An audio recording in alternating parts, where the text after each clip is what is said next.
All right, Shalom. I'm going to start off with giving all praises, honor, and glory to Yahweh Bashem Yahushai. Double honor to the apostles and elders of Great Millstone. Peace and salutations to the hopeful elect. And I just want to briefly touch on something that we spoke about at camp, which that camp video didn't even upload to the camp channel. All right, we had technical difficulties on 2 separate phones, and the connections were going live or saying live and just timing out and disconnecting from off the live. So we don't know what that was all about, but nevertheless, we were still able to out there. We were still able to edify and preach, okay, and prophesy to the wind as the Lord has commanded us to do. All right, that's what Ezekiel was told to do, and we are to do in a likewise stead. Okay. Now I want to read the book of 2nd Ezra chapter 15, verse 15. It says, "For the sword and the destruction draweth nigh, and one people shall stand up against another and swords in their hands." All right. So you have a lot of things that's going to be taking place, and what we always mention is we mention the race wars that are going to take place on the earth. Okay. But it won't be just race wars. You're going to have class wars. You're going to have civil wars. All these things are going to be going on. All right. So if people don't know what these different things mean, I just pulled it up. All right. Just pulled a few things up. Now you should already know what a race war means. It's basically, different races standing up, fighting against one another due to, your race. Okay. But these people, see, they really don't even know what race or the true nationality goes back to. So a lot of things and how they're going to operate, they're going to be doing things carnally, and they're going to be doing it by color. All right, because that's how E has put things out on the earth, that a people, come from a certain other group of people, one people was related to another group of people by color, okay, which that's completely off.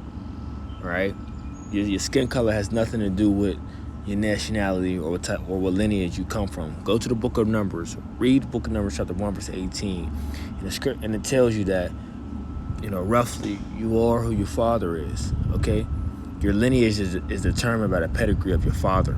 Okay, and it's no matter what complexion you may come out. Okay. So they have it here as ethnic conflict.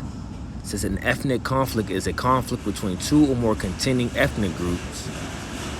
While the source of the conflict may be political, social, economic, or religious, the individuals in conflict must expressly fight for their ethnic group's position within society. Okay, and this is what you're going to have going on. All right, because everyone is going to want that position. They're going to want to have the gain. They're going to want to have that stronghold of, whatever, right? And when the things that you see is going to be over what? Goods. All right, it's going to be over goods, resources, right? Necessities that people need. All right? And it's what a lot of people are going to be fighting over. Okay? But at the same time, people are going to be fighting over what? People are already have this, we know as far as Esau and Jacob, okay? We already know that these 2 distinguished groups, okay, had this perpetual hatred for Jacob.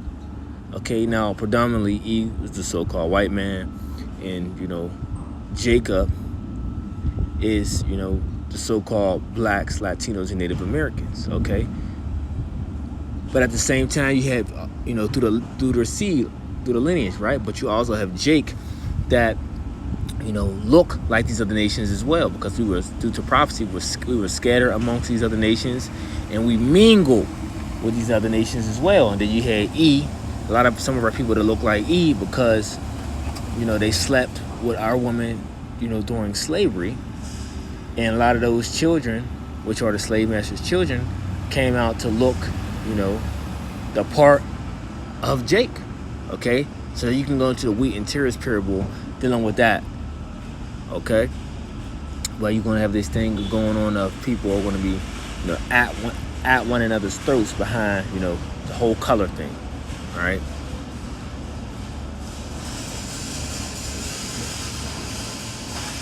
When you think about civil, right?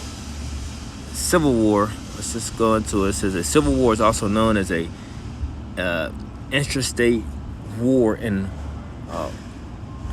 Pomology. Pomology is a war between organized groups within the same state or country. The aim of one side may be to take control of the country or a region, to achieve independence for a region, or to change government policies, right? Now, with me reading that, let's read down furthermore. Verse 16, 2 Ezra chapter 15, verse 16, says, "For there shall be sedition among men, in invading one another. They shall not regard their kings nor princes, and the course of their actions shall stand in their power." So this is how it's going to be. You're going to have people, rebelling. Sedition is going to be, it's going to be an uprising, and it's going to be an all-out rebel against whom? The authorities, the people that is in power. Okay, the government, the police force, the military, right? People are going to be moving, or they're going to be moving how they want to move. Okay, they're not going to be listening to, what the authorities got to say. Okay, they're going to try to what? They're going to try to overthrow the government. You see, behind different things, they're going to say, behind different things of just saying, you screwed us over. You said you was going to, help us out and take care of us, this and that. You promised this, you promised that.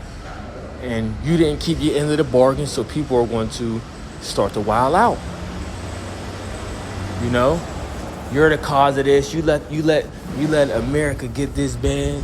You should have been stepped up and done something. People are going to have all types of reasons of why they are going to rebel. Okay, why they're going to come against. They're going to say, you're not fit to rule. We the people need to rule now. You had your chance. It's the type of the mindset that's going to be on the people. Okay, you can already see this happening with them trying to take away the Second Amendment. Right, which is what? The right to bear arms, but they want to take away, they want to take away your weapons from you because what? It's easier to take control of the people when they are defenseless. All right, so those are just examples of, of things that come into play as well. So let's go back to the Civil War. It says a civil war also as an interstate war in Pomology is a war between organized groups within the same state or country. The aim of one side may be to take control of the country or a region, to achieve independence for a region, or to change government policies. All right. Now you got class war. It says they put another term for class struggle.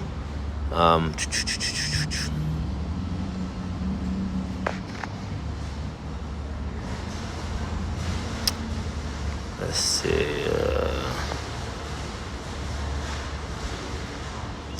Class conflict. A class conflict, also referred to as a class struggle and class warfare, is the political tension and economic antagonism that exists in society consequent to socio-economic competition among the social classes, or between, that's the point, between the rich and poor. And all these is going to take place. Okay, all these different things are going to take place. Okay, because who you think the poor is going to go after when they have no goods? Well, they're going to go to the people that have it. Okay, people in the inner cities, they're going to start to try to venture out into what? To the suburbs. The suburbs to the people, once they realize they're inner cities and they have no longer places to go to, get their needs, they're going to say, well, we got to go to the outskirts. Okay, and these people more than likely are going to probably click up or have their, have their little different cliques and, try to defend their, suburban neighborhoods. Okay, so the rich and poor is going to go out as well. So there's many, when you think about these wars that's going to take place on the earth, it's going to be all out. End of the day, it's going to be all out chaos. Okay? All out chaos. So that's what's going to happen when you're done with a class war. Okay? It's going to be socialist classes, and, just to break it down between the rich and the poor. Right? Even the people that is, because we know we can't get to the elites and anything like that. So Jake that's making minimum wage, okay, maybe a little bit higher than minimum wage, you're going to be looking at people that's in the higher classes than them, that they're going to basically say, well, we need parts of what y'all got. Y'all got extras, and we have none, and we need something. So just even off behind that. All right.